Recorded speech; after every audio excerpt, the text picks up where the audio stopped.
The hillside was the color of late spring, a sweep of grass sloping toward a dark band of water.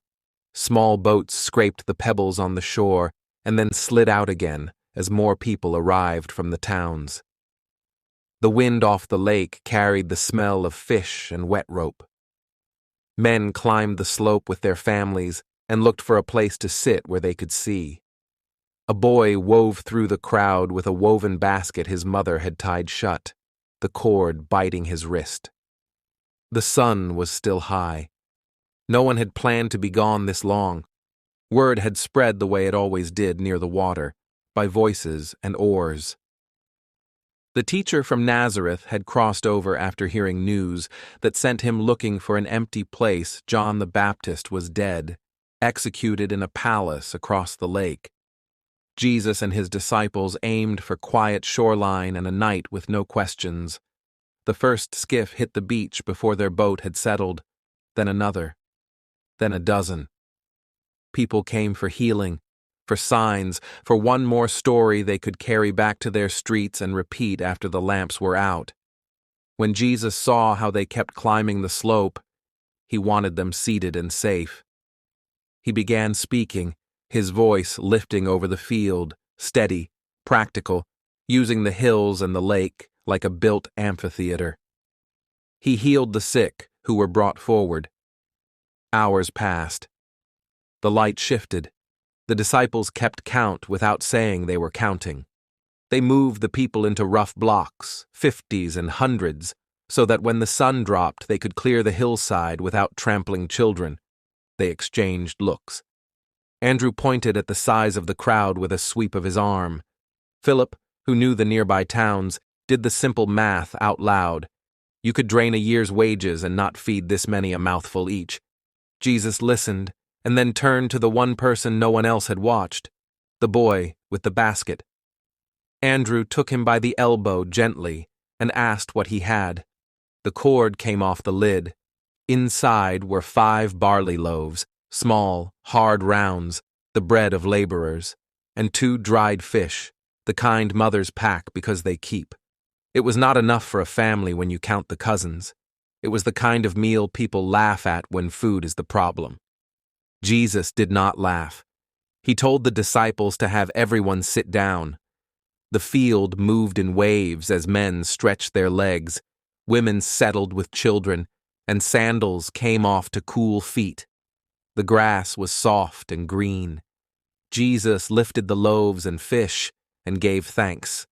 He broke bread, not like a man bracing for disappointment, but like a host who knows the pot is full. He handed pieces to the disciples and told them to start passing the baskets.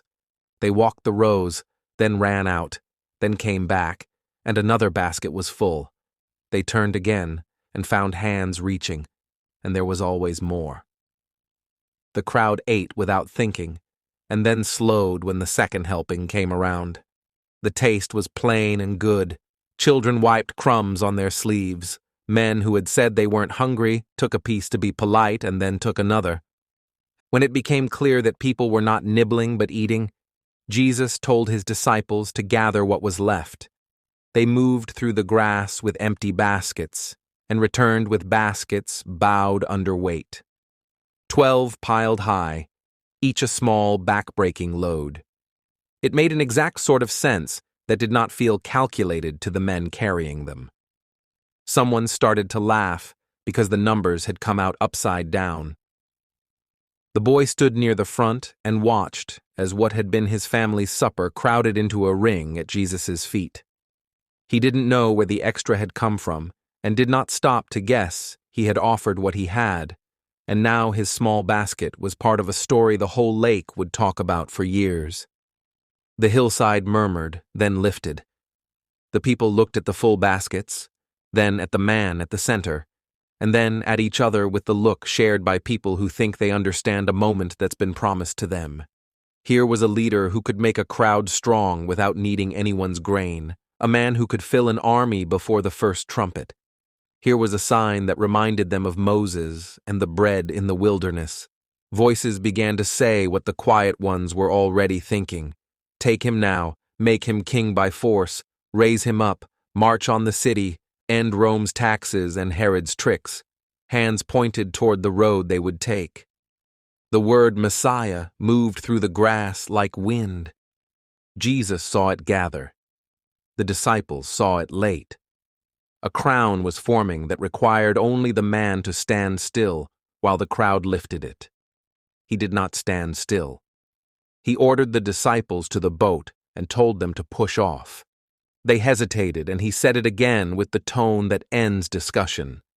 He turned from the reach of men's hands, slipped the press of bodies, and went up the ridge alone.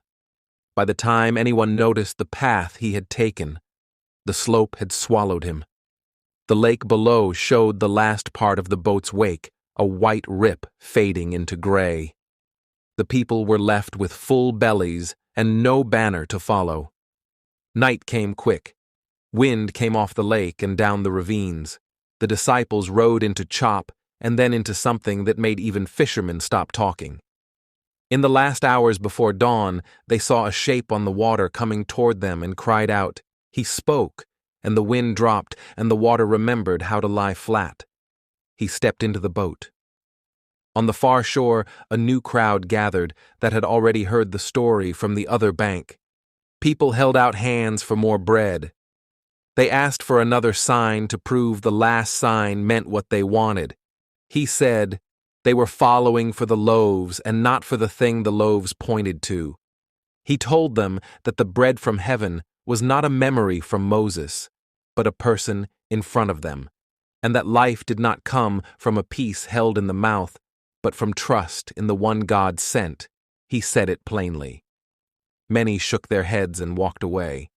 The ones left were quiet because they had nowhere else to go. The boy did not become famous. He went home with a story his mother questioned and then believed because the neighbors believed it too, and because the smell of fish on his hands matched the time he said it happened. The fisherman on the lake told a simpler version that kept the parts a man can see. We ran out of day. He had us sit. When we picked up, there was more left than we started with. When we tried to make him what we needed him to be, he went up the hill alone. The local officials heard the word king and sent notes to people who file notes. A man in a Roman office wrote a line about a preacher whose crowds needed watching. The hillside set the pattern for what followed. Crowds would swell, miracles would confirm, and then Jesus would cut across the current everyone wanted to ride. He fed people and then refused the crown they tried to shape around his head. He healed, and then told those healed not to make him a banner. He called the 12 closer, talked in plainer words about suffering and a cross, and kept walking toward a city where bread would not be enough to keep anyone near him. The men who had passed baskets in the grass argued about who would sit where when a kingdom arrived. He kept pointing at another kind of rule, one that did not take power, but yielded it. The choice he made on the hillside, feed the bodies and refuse the throne, was the same choice he would make again under torchlight and before a governor's seat. Years later, the people who had eaten that day could still name the color of the grass and the weight of the bread in their hands.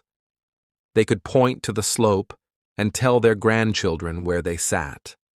Some of them were among the first to hear the story that the one who had fed them had been killed and then seen alive again. When they broke bread in homes after that, they remembered the hillside every time.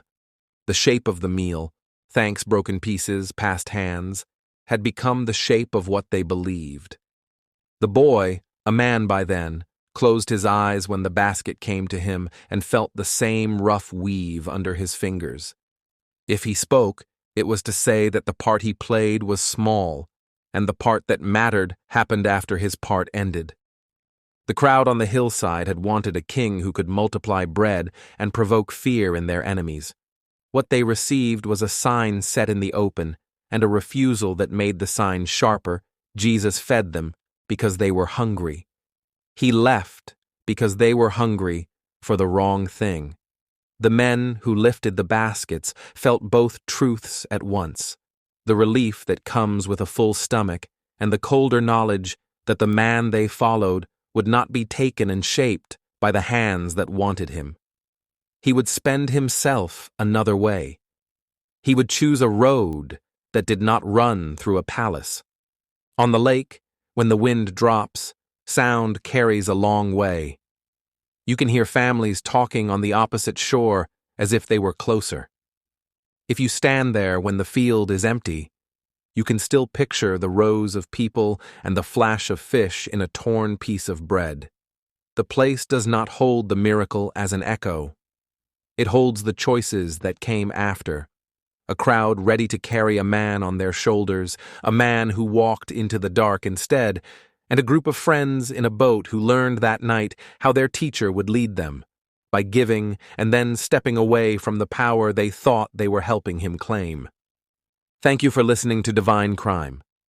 Subscribe for more true stories from the most dangerous book ever written.